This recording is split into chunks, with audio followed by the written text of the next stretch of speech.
కట్టుకున్న భర్తను హత్య చేసి ఆత్మహత్యగా చిత్రీకరించిన భార్యనే చంపిందని బంధువుల అనుమానం.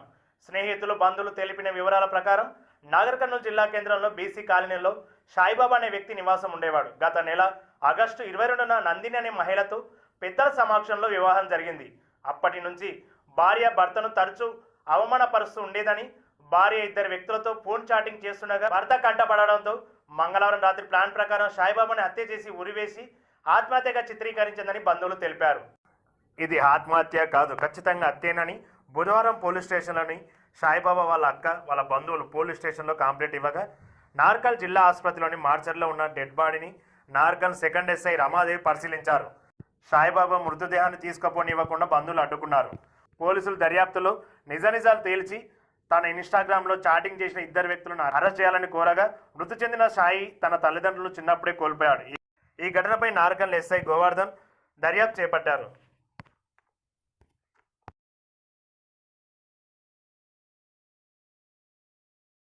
నాగర్ కర్నూలు బీసీ కాలనీలో సాయిబాబా అని మా ఫ్రెండ్కి లాస్ట్ మంత్ పెళ్లి అయింది. 22 పెళ్లి అయింది. పెళ్లి అయిన తర్వాత అప్పటి నుంచి కూడా ఆ అమ్మాయికి ఇష్టం లేక పెళ్లి చేసిరంట. ఆ అమ్మాయి పెళ్లికి ముందు ఇష్టం లేదని చెప్పలేదు, పెళ్లి తర్వాత చెప్పలేదు. పెళ్లి తర్వాత మనం టార్చర్ చేయడం స్టార్ట్ చేసింది. వాడంతా వాడే వదిలేసి వెళ్ళిపోవాలని చెప్పి మనం టార్చర్ చేసింది. ఆయన కూడా వాడు మార్చుకుంటా అని చెప్పి ఆగిండు. ఆ తర్వాత కూడా ఆయన వేయకుండా అట్లా టార్చర్ చేసేది, నోటికి వచ్చిన మాటలు తిట్టేది. ఒక అమ్మాయిలా కాకుండా ఒక అబ్బాయిలాగా మాట్లాడేది. ఆ తర్వాత నేను నైట్ ఏమైందో తెలియదు, గొడవ అయిందంట. గొడవ అయిన తర్వాత వాడు బ్యాగ్ తీసుకొని మా అక్క వాళ్ళ ఇంటికి వెళ్ళిపోతా అని చెప్పి బయటికి వచ్చిండు. బయటికి వచ్చిన తర్వాత ఏమైందో తెలియదు. మళ్ళీ అప్పటిలోపైనా ఊరేసుకున్నాను చెప్పి వాళ్ళు నాకు ఫోన్ చేశారు. వాళ్ళు ఫోన్ చేసి ఊరేసుకుని చెప్పలేదు, కోసుకున్నాడు, చెయ్యి హార్ట్ కట్ చేసుకున్నాడు, బ్లడ్ వస్తుంది, హాస్పిటల్స్లో నాడి కొట్టుకుంది కూడా చెప్పారు. ఆ తర్వాత ఏమైందో తెలియదు, ఇక్కడికి వచ్చి చూస్తే ఈసీ తీసి చచ్చిపోయినా అని చెప్పారు. ఊరేసుకున్నట్టు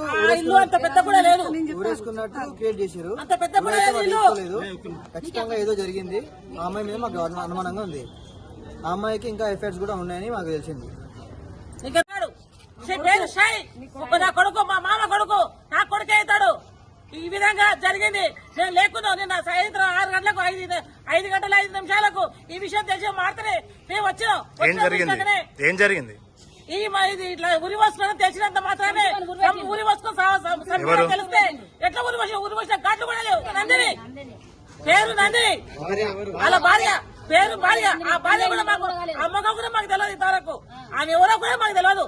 పేరు భార్యనే తెలుసు మాత్రము. కానీ ఈ నాగర్ కర్నూలు పూసల విధంగా ఏం పట్టించుకుంటలేరు.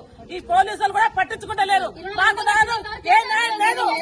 ఏదికే ఈ విధంగా సంపనికే ఈ విధానికి ఏదికే మా మావ కొడుకే దొరికిండా, మా మావ కొడుకే చేసిండా. నీకు ఇష్టం లేకపోతే వెళ్ళిపోవాల్సి ఉంటుంది. ఇష్టం లేదు నాకు అని ఒక కులస్తున్నా ఏం చేయాలి? మాకు న్యాయం చేయాలి. మాకు న్యాయం చేయాలి. తల్లి లేదు, తండ్రి లేదు, వాళ్ళకి ఏమో మళ్ళీ